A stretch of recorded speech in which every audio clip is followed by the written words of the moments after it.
আসসালামু আলাইকুম প্রিয় ভিউয়ার্স। আজকের এই ভিডিওতে আমরা আলোচনা করব কমন 5টি মেডিসিন নিয়ে, যেটি খালি পেটে খেলে আপনার স্বাস্থ্য ঝুঁকি বাড়তে পারে। অনেক ক্ষেত্রে গ্যাস্ট্রিক এবং গ্যাস্ট্রিক আলসারও বাড়তে পারে। তো তাই সম্পূর্ণ ভিডিওটি না টেনে দেখতে থাকুন। তো নাম্বার 1 হলো অ্যাজিথ্রোমাইসিন, যেটি অ্যান্টিবায়োটিক। জিম্যাক্স এবং অ্যাজিথ্রাল সহ নানান রকমের ব্র্যান্ড নামে মার্কেটে অ্যাভেলেবেল আছে। এই অ্যান্টিবায়োটিকটি খালি পেটে খাওয়া হলে অনেক ক্ষেত্রে রোগীর স্টোমাক আপসেট হতে পারে। এছাড়াও নৌসিয়া বা পেট ব্যথা হতে পারে। তাই অনেক সময় খাবারের পর নিলে সবচেয়ে বেশি বেটার হয় এবং রোগীর জন্য স্বাস্থ্যসম্মত হয়। এছাড়াও 2 নম্বর সেটি হলো অ্যামোক্সিসিলিন, মক্সাসিল বা অ্যামোক্সিল, এই জাতীয় ব্র্যান্ড নামে মার্কেটে অ্যাভেলেবেল আছে। তাই এই মেডিসিনটিও যদি খালি পেটে খাওয়া হয় তাহলে পেশেন্ট অনেক ক্ষেত্রে গ্যাস্ট্রিক ডিসকমফোর্ট ফিল করে, আবার বেশিরভাগ সময় পেশেন্টের ডায়রিয়াও হয়।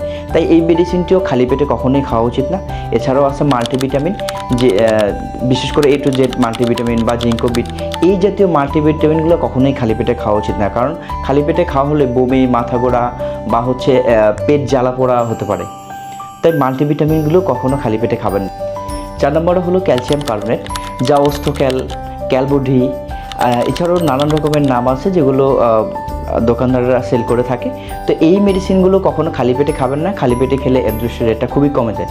এছাড়াও অনেক ক্ষেত্রে খুব বেশি পেশেন্ট ডিসকমফোর্ট ফিল করতে থাকে। তাই এই মেডিসিনগুলো অবশ্যই খাবারের পর খাবেন।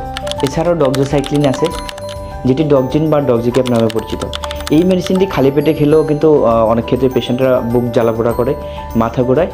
তাই কখনও ডক্সোরোবিসিন জাতীয় যে মেডিসিন আছে, যে ব্র্যান্ডেরই হোক না কেন, এই মেডিসিনটিও কখনো খালি পেটে খাবেন না। খালি পেটে খেলে আপনার কিন্তু বুক জ্বালাপোড়া বা মাথা ঘোরার মতো যে সমস্যাগুলো আছে, সমস্যাগুলো হতে পারে।